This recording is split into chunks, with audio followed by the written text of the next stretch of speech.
As we start to jump into the first couple chapters, can you give us a context of what's happening here in these first 3 chapters? We've been going through Exodus during our study night, which has been a phenomenal series, and we're going to be going through Numbers as well. So where are we picking this up here in the first couple chapters of this narrative? They're about to go into the promised land. Like Shawn said, they've only gone 11 days and 40 years almost. This is, whenever you read Deuteronomy, you want to remember this is that last month before they enter the promised land. And here Moses in the very beginning is recounting what has just happened, reminding them that God made them a legitimate nation. He gave them leaders. He set them up. They've seen some recent victories, which he reminds them of.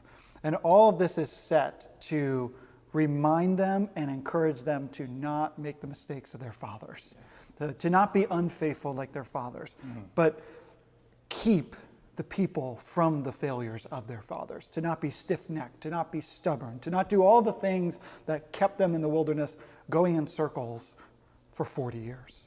So he's recounting, hey, God is good. God has done these things. Remember his victorious hand. We see it with these recent victories in the first couple chapters, that as you enter into the promised land, don't get scared like they did in Numbers. Don't fall back. Press forward. God is giving you this land. Yeah, and those recent victories in particular would have been very helpful for this next generation to see the things that they would have heard their father speaking of coming to also to pass in their own life, and prepping them. This is what it's going to be like with the whole land of Canaan and all the cities and all the little kings in there too.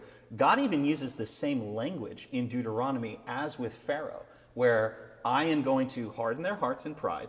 I'm going to lift them up, and I'm going to make that their undoing. So much like with Pharaoh and the plagues, they've seen an example of that in their own lifetime, and it's all to be this prep of the faithful God, the faithful God, the faithful God. This is what Israelites should expect when they cross the Jordan and come into Jericho and to all these other lands, that they will be bread for us, like Caleb will say. In fact, one of them's even a giant. Really cool. So he's like Shaq with the big bed and everything, right? It's like, even that, God's bigger than that. If God is for you and God is fighting with you, I think one of them had like 60 cities. So this will be with all this land of promise that lays ahead for you. When you step into it, remember what God did with Pharaoh. More recently, remember what God did with Sihon and Og, and so it will be with the rest of the land of promise.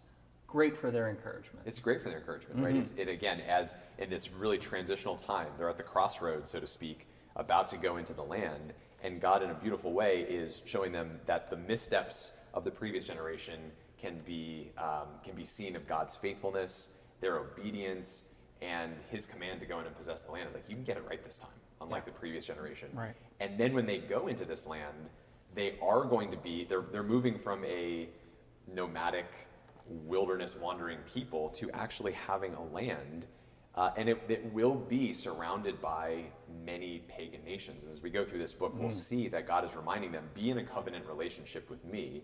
Every aspect of life is for my honor and for my glory, but also the functions of day-to-day life are changing from wandering around in the wilderness to being surrounded by pagan nations, and the infiltration of that unholy thinking and conduct is going to be something that they have to be on guard against. So this is their way of getting it right, like the previous generation didn't get it right 40 years ago.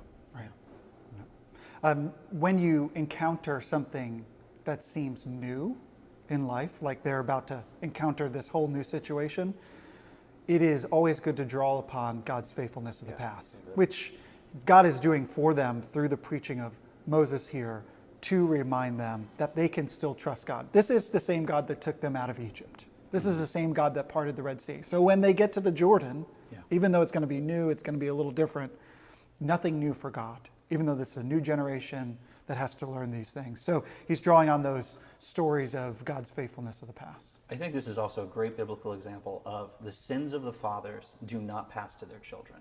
This is a common thing you saw with all the Canaanite deities, and also it's a common thing that people are tempted with today, that my unfortunate circumstances because of my parents or my birth or my background, and what you're really seeing is, no, with God there's this fresh opportunity for you to know him in fullness and know his grace and his goodness for you and the choices you're going to make in your generation. So it is your father's God. God was faithful. Not sure what your father may have done, but look at the opportunity for you today to step into all the fullness of him being this kind of God to you for your life and your time.